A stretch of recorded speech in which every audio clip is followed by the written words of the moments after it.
Man-Thing Anatomy Explore. Intro. If you're into the more eerie and uncanny side of Marvel and DC Comics, there's no way you haven't come across Man-Thing and the Swamp Thing. These are two franchises that inspired dialogues, reigniting renewed interest in ecology, characterized by a Lovecraftian ethos that is characterized by overtones of the old, familiar, existential dread and alienation. Both of these characters are, in essence, creatures that draw their strength from nature and swamp and reveal man's age-old quest for the mystical and the arcane, a trope that these franchises have cashed in on for decades, delighting fans, giving them their money's worth. However, what sets them apart is, keeping aside the obvious and credible differences in the plot, origin, and arcs, the key and primary difference lies in the way that these characters project onto our minds, throttle us into a putrid and bone-chilling transformation that is second to none. While DC's Swamp Thing embodies an inherent philosophical zeal, laced with a profound sense of separation anxiety stemming from Alec Holland's inability to redeem himself or reconcile with his humanity, Marvel's Man-Thing is a true beast of damnation, a complete Lovecraftian horror fest. Standing guard at the Floridian marshes, it dooms those who cross its path to a fiery fate, their bodies melting like marshmallows on a stick or moths consumed by flames before their minds can even comprehend or reflect on their demise. And like most of you, I couldn't help but be fascinated by the creature's terrifying origin and the purpose that it serves, whose presence reveals the arcane ways in which realities and dimensions converge or diverge. Marvelous, isn't it? Alright, before we get ahead of ourselves any further, I'll spare you the philosophical musings and get into the fun bit of what the Man-Thing is truly capable of. Alright, let's get cracking. But before we go into our explanation, we have a very small request. If you like our content, please support us by subscribing to our channel. This is a small click for you, but for us it means a lot. Thank you. Let's begin.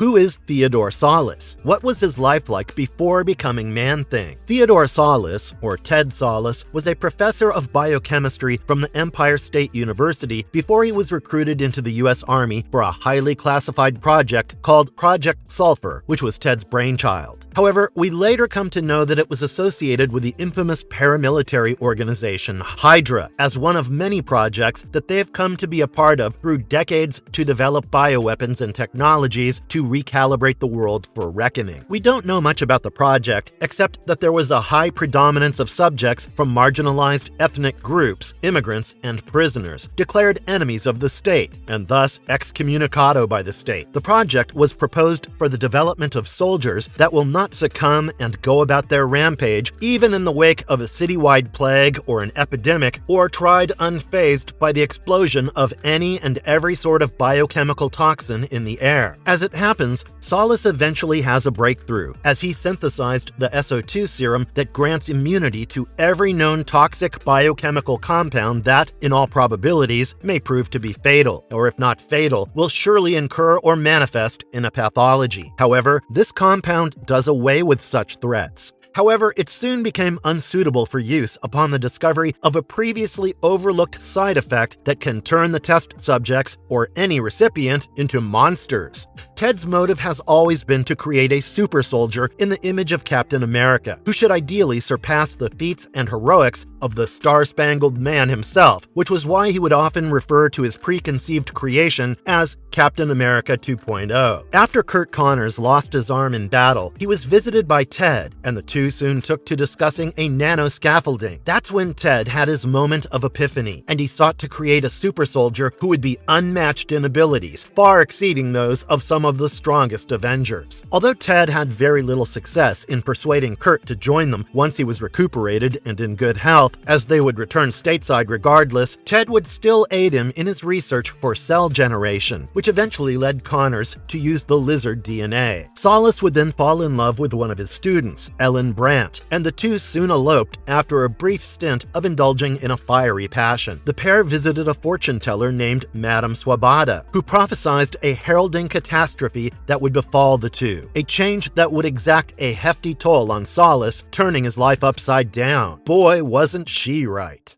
How did Theodore Solace transform into Man-Thing? Solace wanted more peace and quiet for his research, away from the hustle and bustle of everything that's obligated upon us on a daily basis, from peers and any nosy neighbor. He discussed the idea of moving to the Everglades with his most trusted accomplice at that point, as it would seem, Ellen, who also happened to be his girlfriend. His aim was to get closer to Kurt Solace, who would then be reassigned to Project Gladiator, which was a research program that was sanctioned and supervised by S.H.I.E.L.D. based in the Floridian swamps. Solace eventually modified his SO2 formula as the basis for a new super soldier serum. However, he also attracted the attention of quite a few other players who were after his formula. The AIM is a band of international scientists who initially operated as a special branch of the Hydra to further their interests by procuring the best technologies from all across the world, as and when decreed, always at the behest of Schmidt. However, they soon split from Hydra after the death of Baron Strucker. The AIM would find a way to infiltrate by chiding an already bitter Ellen by dissuading her into an elaborate conspiracy against Solace, who had been neglecting her long since their honeymoon. After realizing that his formula might fall into the wrong hands, he did what any reasonable creator would do to preserve and protect the secrets of his Pandora's box, his labor of love. Ted decided to commit his formula to memory and burnt all the records that could be used to retrace the projects back to him or that could serve to corroborate the existence of such a project that had ever taken place. As he fled, he was led into an ambush by Ellen and the AIM. Solace then attempted to reach Connor's lab. As he was fleeing, his car crashed into the swamp, and he injected himself with the only existing sample that he was carrying right before his car crashed. Under the circumstances, every prognosis would indicate the crash was fatal, yet he survived. The mystical energies of the swamp, coupled with the serum, erected forth a creature that was hideous and gargantuan, who would later come to be known as the Man-Thing. Solace's human intelligence began failing him rapidly as he slew the AIM agents in a fit of rage that is every bit visceral and primal, a horror that transcends anything that we've borne witness to. Unbeknownst to Solace, Ellen had been pregnant, whose face was horribly burnt in the rampage that ensued.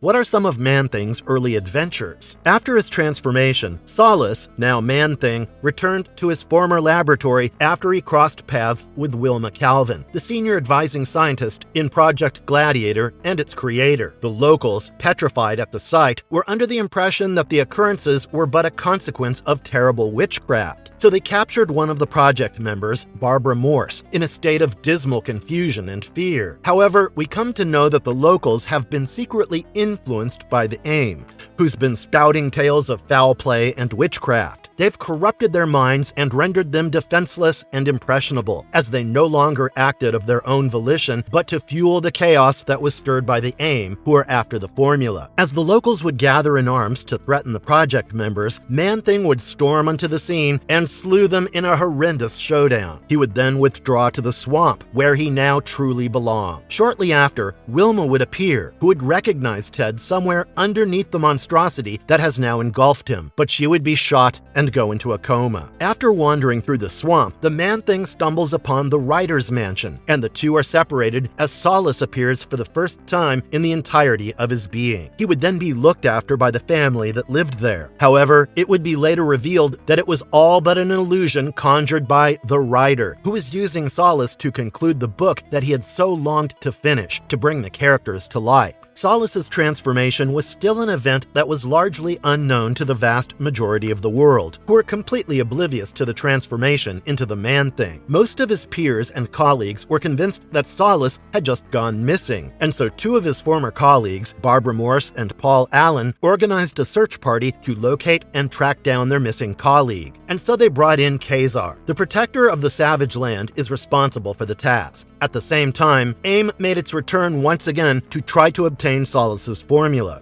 They laid a trap and captured the Man-Thing in a pit after Khazar was in pursuit, trailing the beast. The AIM and Khazar soon get involved in a short fight, which results in Khazar falling into the pit, and thereafter, another short fight breaks out with Man-Thing in which the creature has the upper hand, who would then eventually be knocked out by the AIM. The AIM, going in for the kill to dispose of the two, was intervened by Zabu, who saved the two. After they had pulled the Man-Thing, who lay unconscious, out of the pit, he was taken to the lab, where they soon discovered discovered that Paul and Wilma had been captured by the AIM. As Kazar is about to set out, Man-Thing soon escapes their clutches by slipping through his bars and following them to the secret base of the AIM. Upon learning that Paul has been secretly working for the AIM all this time, Man-Thing busted through the wall of the base and rescued Kazar. As everyone got out, the creature blew up the base, with him still inside. In a moment of tender yet brief encounter, Man-Thing chanced upon his lost flame. Ellen, who had been previously burnt owing to her fear, no longer feels scared of the creature. She took off her bandages, which revealed that her face was fully healed. Exhibiting no fear, the two then touched, and Ellen was not burnt, for she was not afraid anymore. However, the grief that he could sense in Ellen was too overwhelming for the creature to endure. As he sensed her sadness, the Man-Thing departed in utter agony.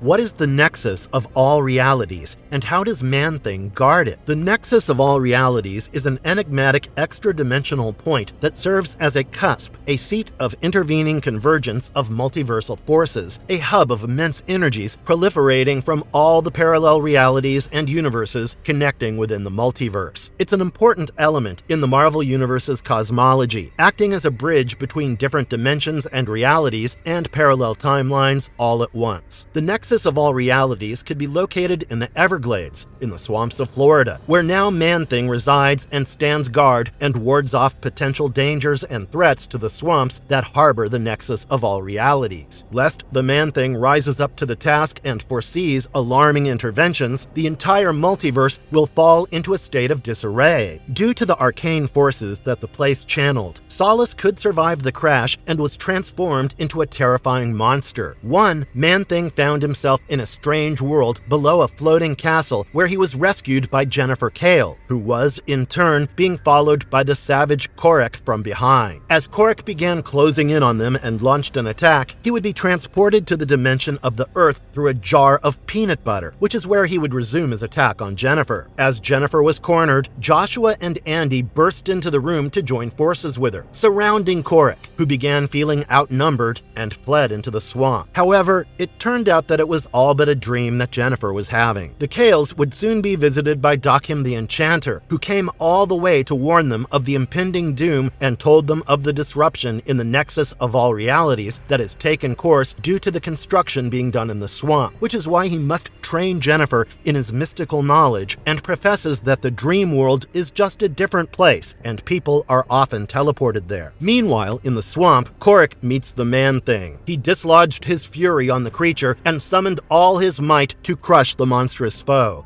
but he soon realized that all his attempts had no effect on the creature as they did no harm, so he stopped fighting. As Korek rued and lamented over his plight of being displaced, Howard the Duck pays him a visit, who had also found himself transported to Earth's dimension. The two teamed up to find a way back to their respective realities. As they wandered off with Man-Thing and company, they were startled by a gut-churning screech from the F.A. Schist construction site. The demons swarming the site turned their attention towards them and closed in to draw blood. These demons, as it turns out, were followers of the Overmaster, a being whose aim is to take over all of existence. Lured into a losing battle against a demonic horde, the trio was severely outclassed and out of their depth, but they were quite literally saved by the bell at the last minute by Demik, who came in clutch and intervened and asked them to join him in his quest to stop the Overmaster. Their first task was to rescue Jennifer, who had been held captive by the scheming Overmaster's followers. In order for them to realign the Nexus of Realities, the Coterie of Four had to hop across dimensions while losing Howard on the journey. The trio did find success in realigning it when they arrived at the center of the Nexus, but it also granted access to the Overmaster and his Congress of Realities in the realm of Theria, where they plotted to kill the gods that resided there and take over. It's then that we come to know the true identity of the Overmaster as he unmasks himself, revealing that he is a demon named Thog. The Man-Thing battled Thog and his minions and burnt those who feared him. And when Thog got scared of plunging into the moat of Therian waters, Man-Thing grabbed hold of him and burnt him as well. As his hands melted, Thog flailed, making attempts in vain to break free, but he ended up falling into the moat of pure water, which exterminated his demonic soul and killed him. With the Master vanquished, the Congress and its armies retreated from whence they came. The gods of this realm were revealed to be two dogs who lived under the care of two farmers. When the Man-Thing touched one one of the dogs, they were all shown the reality of existence in absolute fullness before being sent back to their respective homes.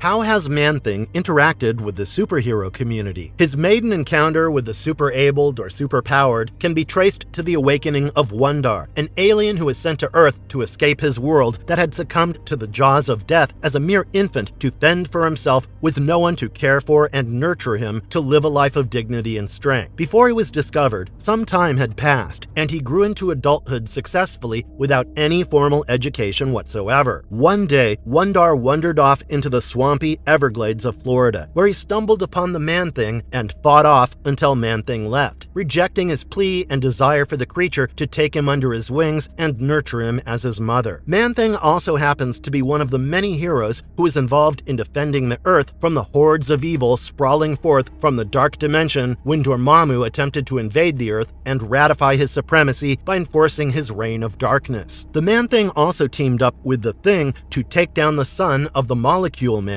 after he encroached on his swamp, wherein he inhabits, stands guard, and roams about. The Thing had arrived there under the notion that the Man-Thing had stolen his alias. During the initial standoff, the Molecule Man reversed the nature of the Thing and Man-Thing both by undoing their transformation, reinstating them back to their former selves when they were humans before he made attempts to teleport, but couldn't do so because of the Nexus. He was unable to teleport part of the swamp. Ted couldn't recall anything other than the incident, and the pair then traveled to Citrusville, where they battled against the Molecule Man. The Man-Thing would have the best of them and engineered the fight to his advantage by turning the pair back to their monstrous forms, using the swamp mud, and subsequently defeating the Molecule Man.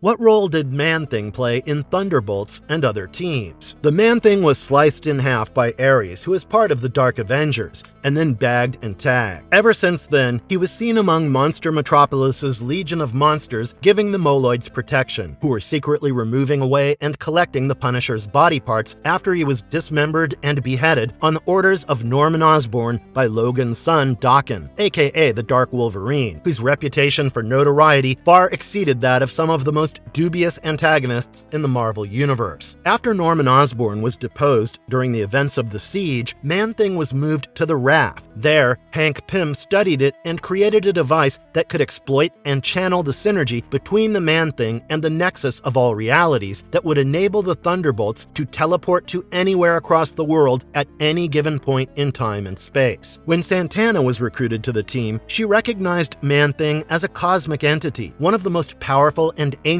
legendary beings in the multiverse. She began inscribing the world song pattern on his body for unknown reasons, which later came to light as the beginning of a path to an existence fuller that would be free from the clutches of his captor. During the events of the Fear itself, the poignant fear induced by the Serpent's hammer wielders across the world drove him to a state of frenzied madness. The fear had become so deeply entrenched that it, along with the world song, led him to break free from the shackles of his containment and wreak havoc in New York. In order to bring about an end to his streak of berserker rampage, which otherwise would have consumed the world, Howard the Duck formed a team called the Fearsome Four, which comprised the likes of She-Hulk, Frankenstein's monster, and Nighthawk to try and stop the Man-Thing's uncontrollable rage. They had to face and contend with various heroes who were brought forth from various alternative universes, including Psycho Man, due to the Man-Thing's growing instability that caused an incursion in the Nexus of All Realities. The four would eventually confront their worst fears and put Man-Thing at ease, bringing an end to the carnage and saving the world from the jaws of a horrendous doom. The four went their separate ways then after the deed had been accomplished. The Man-Thing would then return to the Thunderbolts and play an instrumental role during the invasion of Chicago by absorbing the hordes of monsters that were sent to destroy the city. He grew twice as large as that of an actual giant in the event, but the process also burnt out his old body. However, Satana extracted from it a bulb of what was supposed to be the sigil, as a sort of Horcrux that would be assumed foundational importance in the future to help pave the way for a reincarnation of Koth in the future. The Thunderbolts would plant the bulb within the ecosystem of the Man-Thing's artificial swamp in a tower to flee with the structure and travel back in time. The team found that they were unable to control the destinations of their time jumps, which was due to the beginnings of life on Earth. When they eventually landed in the Paleo Proterozoic era, a fault line in the outer walls of the habitat allowed a part of it to spill into the primordial soup, and out of it, the Man-Thing was reborn as Satan professed. In his new form, he attained a newfound consciousness that resonated at a cosmic level, and he could speak in the universal language of Excelsior, which was heard by each observer in the words that they best comprehended. With this newfound control of his ability to travel the Nexus, Man-Thing returned everything to the proper time and gave his friends in the convict Thunderbolts portals to escape to wherever they wished. Man-Thing returned them to wherever they pleased. He then went on to explore his new state of being while still following his inherent design and instinct that governed him to the protection of reality.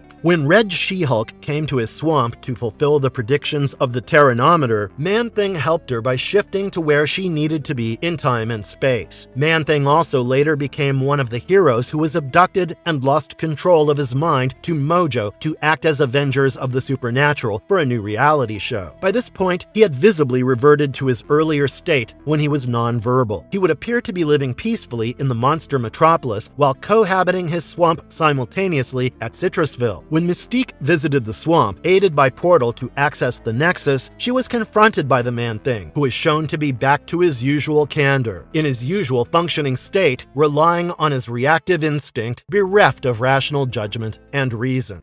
What are Man-Thing's powers and weaknesses? Man-Thing is the Nexus Guardian who doesn't have many weaknesses, so to speak, none that render the wrathful Scourge to submission. The swamp-based humanoid is a strange, enigmatic being whose powers, for the most part, are shrouded in mystery. His origins and reckoning as the fated beast of the swamp are an eerie concoction of science, magic, and arcane forces. He's part of Marvel's supernatural and horror-based mythos. So much of the effect that the creature has on an assailant or a victim is more along the lines of how emotionally intensive and psychologically taxing the experience is, rather than a showdown that's rooted in brute strength. That superhuman flair characterized by the wacky exchanges and banter that we see in other popular franchises from Marvel. The Man-Thing is a being composed of vegetable matter formed by a mix of swamp mutagens and mystic energy. He's also quite malleable, meaning that he has the ability to pass through many fences by oozing through the gaps in the chain links. He can also shape and elongate his limbs to grab people, covering swathes of area or carve out weapons from bark and trees. He can also position himself to propel and thrust forth to become airborne and take flight. If it wasn't obvious by now, yes, without a shred of doubt, the Man-Thing does come under the profile of superhuman strength and abilities that allow him to lift weights of as much as up to 2,000 pounds of automobile with ease. It's affirmed in the lore that his might is par limitless, as he's literally the living embodiment of the Earth's life force, making him one of the physically strongest beings in the entire Marvel universe. Being a creature cradled in the marshes of the Everglades, he draws much of its attributes and strength from the mystic and elemental forces at work there, which is what gives him the ability of chlorokinesis, which allows him to manipulate and control plant life at will. The porous nature of the Man-Thing is mostly resistant to physical attacks or blunt force that may incur traumatic injuries, resulting in disfiguration. But the Man-Thing is only partially solid, and thus its molecular configuration is highly tensile, with enhanced flexibility and elasticity that even the most lethal of ballistics and projectiles that would pass right through, leaving the creature unsullied, are no cause for concern at all. Owing to his access to the Nexus of Realities, Silas has the ability to transplant settings from different dimensions and undo the primary setting of the Marvel Universe. He can even displace and interchange alternate realities, their counterpart appearances, with the main iteration of the core continuum that exists at the basis, and interchange other characters with other versions of themselves, which is what happened when the Serpent Hammer wielders drove him to the brink of insanity as other heroes would find their way into Earth from other dimensions through the Nexus. The Man-Thing thrives and feeds off of fear. On rare occasions, when the creature is fueled by enough fear, it can grow to monolithic proportions. As the guardian of the Nexus of All Realities, the Man-Thing is the virtual manifestation of the time and space effect centered on the Nexus area and can generate portals to other realities as well. As a member of the Thunderbolts team led by Luke Cage, Hank Pym implanted a device in Man-Thing that taps into his link to the Nexus of of All Realities, enabling the Thunderbolts to teleport across the globe. While Man-Thing doesn't have control over the teleportation, as the technology from Pym's device dictates the destination, he is required to accompany it during the process. However, later, the Man-Thing would develop the ability to control teleportation. After opening a portal, he can teleport himself and others to a specific place of his choosing, one that he desires to be in. It's believed that he apparently has harnessed the ability to open portals that can lead to places he has not even frequented, so long as he has an image or a vision to go by that's imprinted in his consciousness. The Man-Thing is capable of regeneration through plant and vegetative matter, especially those that are found in his swamp. He's able to forge his own body even when he's near death and can sprout tendrils to seek out further matter, by virtue of which he can initiate his regeneration for his revival. Despite being an immortal being, he can be susceptible and not entirely invulnerable. For instance, he exhibits a concerning ineptitude against fire, which may even destroy him should a wildfire break out. Moreover, his powers and identity are deeply intertwined with the swamp in which he resides. If he's separated from his habitat for extended periods, he will be fatigued, exhibit signs of severe weakness, and his powers will diminish. While he is physically quite strong and does have the ability to regenerate rapidly, his powers are usually more defensive and reactive in nature. He doesn't have the sort of direct offensive power that other beings like Hulk or Thor possess. His primary form of defense is the fear-based burning of enemies, which is also his greatest strength. He is a creature, a phenomenon, in every sense of the word. He is nature manifest that does not meddle into our lives as we do with our designs. His only design is the protection of the Nexus, and he acts in the prevention of harm as and when the need arises to step up and combat that which might threaten the mystic synergies of the swamp that he has become an inseparable part of in his transformation. How did Man-Thing regain speech and evolve his powers? The Man-Thing's progression from a mute, mindless creature to a sentient being capable of speech that's universally intelligible across the multiverse to every known species and being from alternate timelines and realities is remarkable to say the least, and involves many multiple scars. Initially, Ted Solis's transformation into the Man-Thing left him with very limited mental capacity, and his primary motto and ability were fear-based burnings. However, there have been several significant events that allowed him to evolve beyond the state of primitive and animalistic impulses and ascend to a state of metaphysical consciousness at a scale that is grander and all-encompassing. One of the earliest steps that can be traced back to, with regards to how he began becoming capable of more than anguished groans to that of speech, was in number 1 of the Man-Thing from 1974, when the Sorcerer Supreme unveiled some of the creature's latent mystical potential by tapping into his mind. This interaction becomes the focal point that helped Man-Thing scale his awareness with heightened cognitive function. Man-Thing, however, didn't gain speech immediately after this. His connection to the mystical deepened and began taking root for future events to unfold. A more significant and substantial leap in the evolution of his speech came about during the Nexus of All Realities storyline in Thunderbolts from issues 113 up until 114 from 2007, when Hank Pym, as part of his role with the team, installed a device in Man-Thing that allowed him to dabble into the Nexus for teleportation. This connection can be attributed to being a stepping stone wherein the connection with the mystic grew more profoundly. Not only did it gradually broaden his cognitive horizon and intelligence as a being who's in touch with the arcane and the mystic, but it also enhanced his powers. However, it didn't do much for his speech, as he was still not quite as articulate as he would become later in Marvel's Acts of Vengeance storyline, where he would be seen communicating in fragmented, rudimentary sentences, marking a substantial breakthrough in his ability to understand and interact with the world beyond his swamp. As his powers grew, so did his awareness. He had evolved greatly in By Man-Thing: The Festival from 2004. He had grown both emotionally and intellectually as a being who is more anchored to his human past, which shows how his growth wasn't merely physical. His cognitive faculties reached their fruition when he learned the universal language of, and everyone could hear him in a language they were familiar with or had grown accustomed to. How did Man-Thing contribute to Enter the Phoenix? The cosmic force known as the Phoenix hosted the Contest of Champions 2 in 1998, mainly as a form of cosmic entertainment and to assess the worthiness of the participants, which aligns with its complex persona, marked by an overindulgence of chaotic whims. The Phoenix Force returned to Earth to stage a contest and summoned the Earth's mightiest beings to the white-hot room to determine its next host through a tournament that would play out as an ultimate test of skill. The force of the cosmic feminine empowered the champions and assembled them for a grand entertainment where they could test each other's skills in trials by combat. One of the earliest sessions featured the Man-Thing being pitted against the Black Panther. Two formidable foes, they both fought valiantly, yet there could only have been one winner. And so it was the Black Panther who had the best of the fight, as he bested the Man-Thing, since he proved to be immune to the touch of the Man-Thing that would have other beings curl and cower in fear, to suffer and quiver in the wrathful flames of his anguish and rage. Black Panther managed to defeat the creature, but with this loss, the Man-Thing was disqualified from the tournament.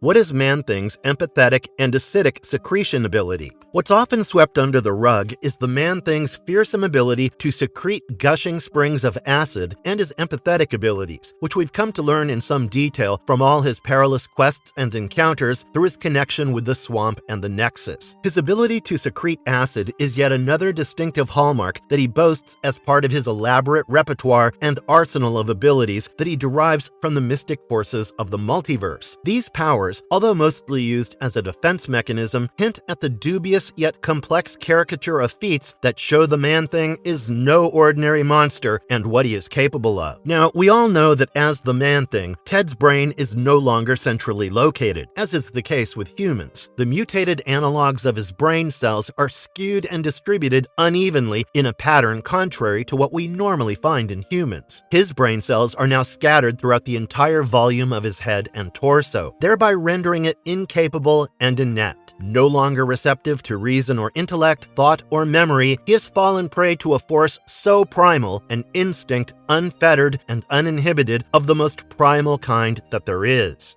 Though he does have a sensory apparatus, its location and exact nature are not known, which aids the creature in empathetically sensing the emotions of other organisms. Unless stimulated by an external emotion, the Man-Thing remains for the most part inert. Upon sensing emotions, as part of his nature, he seeks out the very locus, the source, which is why his pace is also incumbent on the intensity of emotion. For instance, milder emotions provoke curiosity in him, causing him to draw near and speculate. On the other hand, violent emotions provoke him to seek out the source and neutralize the threat by employing his defenses and launching attacks. And if he feels violent emotions or intent in others, that pains him greatly, causing a form of extreme discomfort that manifests physically on the surface of his body. As Man-Thing, he does not possess any emotions of his own. In response to experiencing hostile emotional turbulence, the body produces fuming sulfuric acid, which can cause severe burns upon coming in contact with the flesh of beings and creatures who can emote.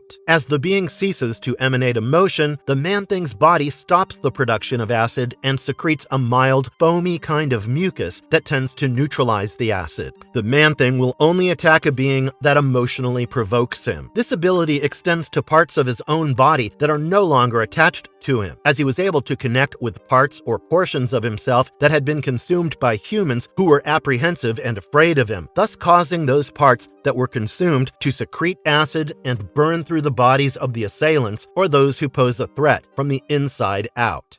What is the universal language, Excelsior? All Asgardians and every other deity in the Marvel Universe can speak every language, all thanks to the All-Speak or All-Tongue, the language or the word of the universe in which they communicate and converse to get their agendas across and say what they mean effectively in a way that's intelligible to the listener, accounting for every existing species and their unique set of linguistic cadences and speech dialects of their native tongue. When the Man-Thing was granted speech again, he spoke the language of Excelsior, the universal language. Everyone heard him in a way that they were accustomed to, meaning that he said American to the likes of Satana and Moonstone, but was straight to the point and discreet for Ghost, a lewd Englishman to Mr. Hyde, and a complete thug to Boomerang. How powerful is Man-Thing in the comics? Introduced first in May 1971, in issue 1 of Savage Tales, the Man-Thing was a monstrous swamp creature that lives predominantly in the Florida Everglades near a Seminole Reserve and the fictional town of Citrusville in Cypress County, Florida. Since then, the creature has continued to be an integral part of the supernatural and mystical mythos of Marvel and has enticed fans from across the world. Naturally, it was adapted for television in shows like Marvel's Superhero Squad Show in 2010, Avengers Assembly, and Marvel's Guardians of the Galaxy 2015 to 2019, and a live-action adaptation titled The Man-Thing for the big screen titled The Man-Thing, with Conan Stevens in the role of the eponymous creature in the year 2005, which also happens to be the only live-action adaptation so far. The Man-Thing is considered to be one of the strongest in the Marvel Universe through feats and cosmology. As we know, Solace became the hideous monster cradled in the ecology of the swamp, consumed in it, becoming one with it. His transformation is poignantly tragic and cosmic, thereby exploring the possibilities and the intersection of the profound philosophical, the psychic, the mystic, the technological, and everything that defines us and beyond. As the guardian of the Nexus, it is no easy feat, guarding the cusp of what happens to be a convergence wherein the continuum of the multiverse rests, brimming with forces that govern our worlds, our thoughts, and our dreams. Moreover, the swamp also acts as a barrier or wall to the outside world of dreams, ensuring that only those with the purest of intentions, or those who are worthy, can traverse its depths. And we don't know many who can. If not for the Man-Thing, without his assistance, they would be as good as lost or worse, killed in interdimensional hopping across realities. This could mean that Man-Thing also shields those who trespass by warding them off to keep them from psychic invasions by manipulating the landscape around them. His swamps act more as a psychic defense, preventing dream manipulation or ghoulish nightmare entities from taking root and corrupting people's minds. Now imagine the fortitude it takes and the toll that it exacts on Solace to keep being the Man-Thing even when he had the chance to leave it all when he had the staff of the Creator and go back to normalcy, to his life. He chose not to. He's immune to the dream, challenging it, and survives at the end of it all. Later on, he grabs the Creator's staff and merges with Adam Cadmon, becoming in the process the keeper of the dream. To quote Dr. Strange, that thing holds the key to the future, of his future, of this world, and 1,000 more you could never imagine. If it dies, we will all be damned. He's the one who literally safeguards the grand balance in the way disparate realities exist as separate, with their distinct markers and aspects that define them. Marvelous verdict. The lore of Man-Thing is a literal sleeping giant that holds the key to the future of Marvel. Well, imagine an entire mythos, much of which is untapped at a cinematic scale. The MCU has indeed come a long way from the first Avenger, and as we go from here, the future is ripe with possibilities with these hidden gems so severely underexplored. The story of Man-Thing will be a sight to behold, with all its layered multiplicity of philosophical musings, coupled with a primal horror that sets those ablaze who dare venture forth into the mysterious swamps. However, the day might not be too far considering the character's most recent, albeit brief, stint in The Werewolf by Night. So in the coming years, we might be in for a treat. What do you think? Drop your thoughts in the comments. And if you liked our content, don't forget to leave a like and subscribe to us if you haven't already. Have a good one and be safe. Thanks everyone.